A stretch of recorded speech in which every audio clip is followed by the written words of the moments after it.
नमस्कार, मैं doctor Mukesh Kumar Verma, assistant professor in political science, university of Rajasthan.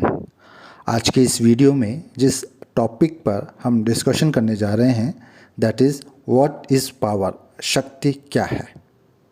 अर्थात आज के इस वीडियो में हम शक्ति का अर्थ और शक्ति की अवधारणा को जानने और समझने का प्रयास करेंगे।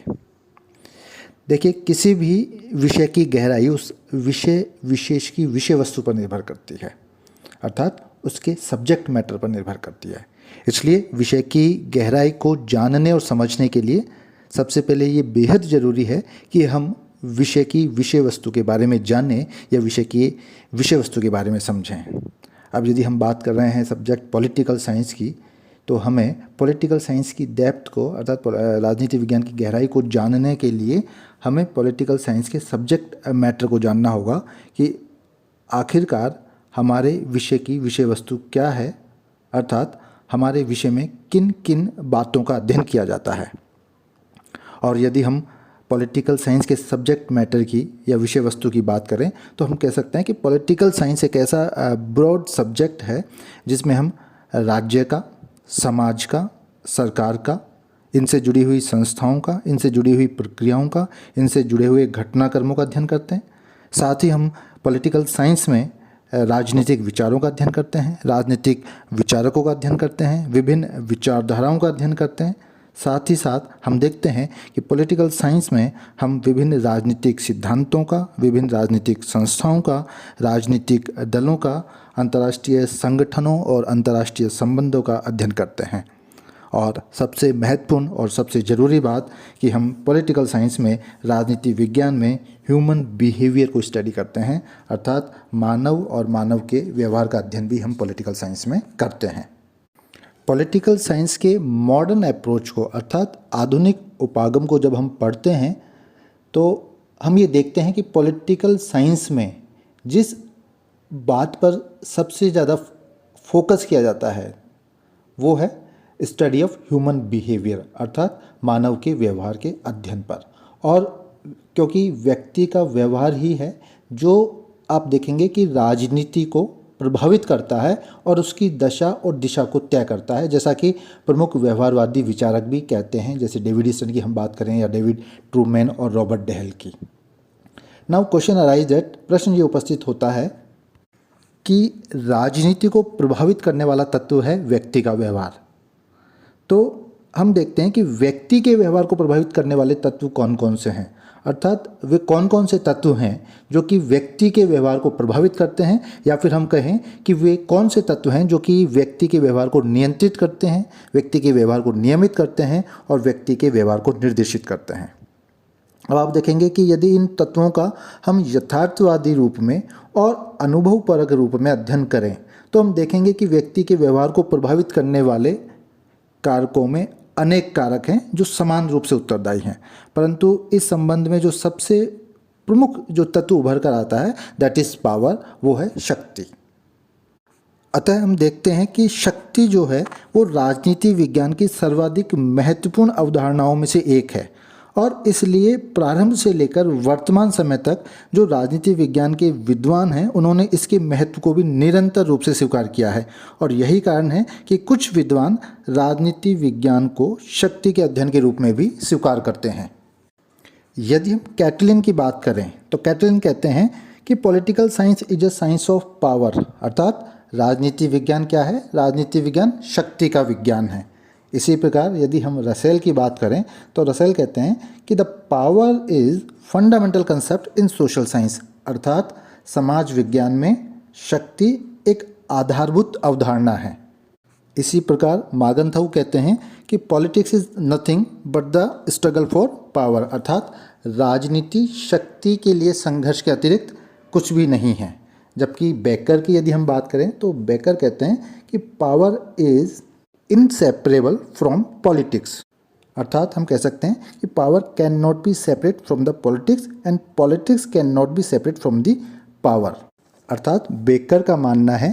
कि शक्ति और राजनीति अपृथकनीय हैं, अर्थात इन्हें पृथक नहीं किया जा सकता और इन्हें एक दूसरे से अलग नहीं किया जा सकता।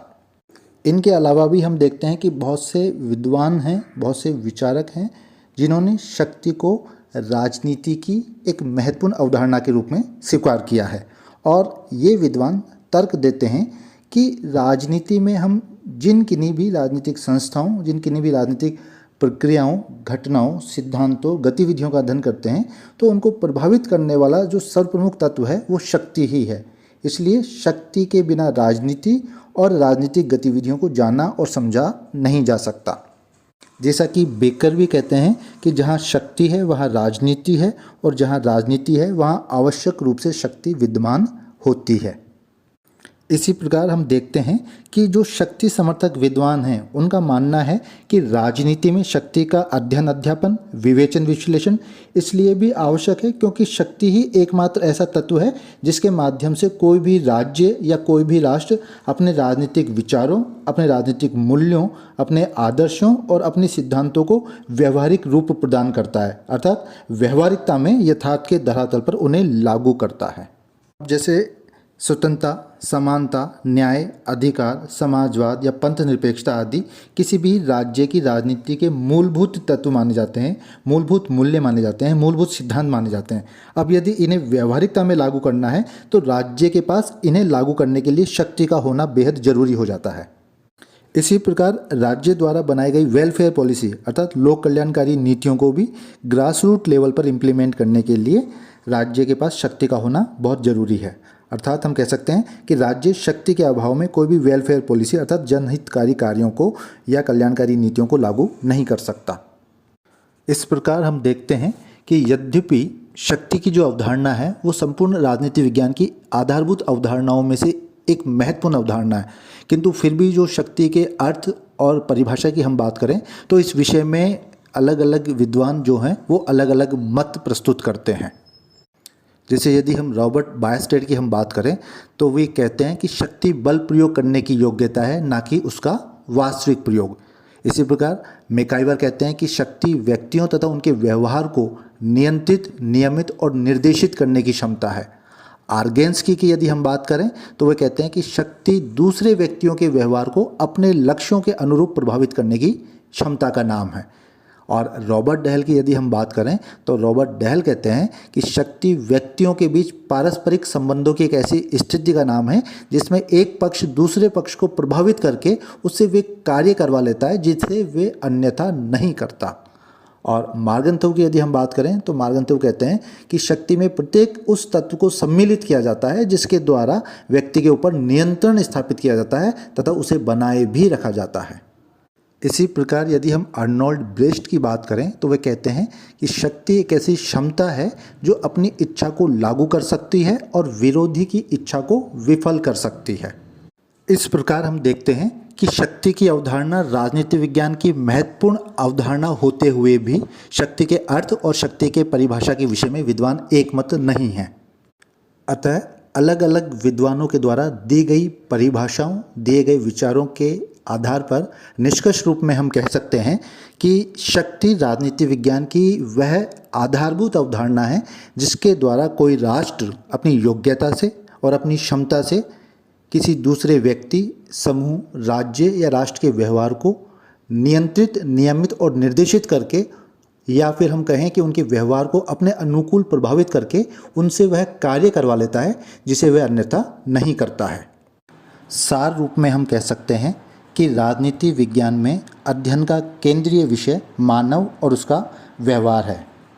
और इसे प्रभावित करने वाले सबसे अधिक प्रमुख तत्वों में शक्ति सबसे अधिक महत्वपूर्ण माना जाता है, जो कि राजनीति की दशा और दिशा को तय करता है।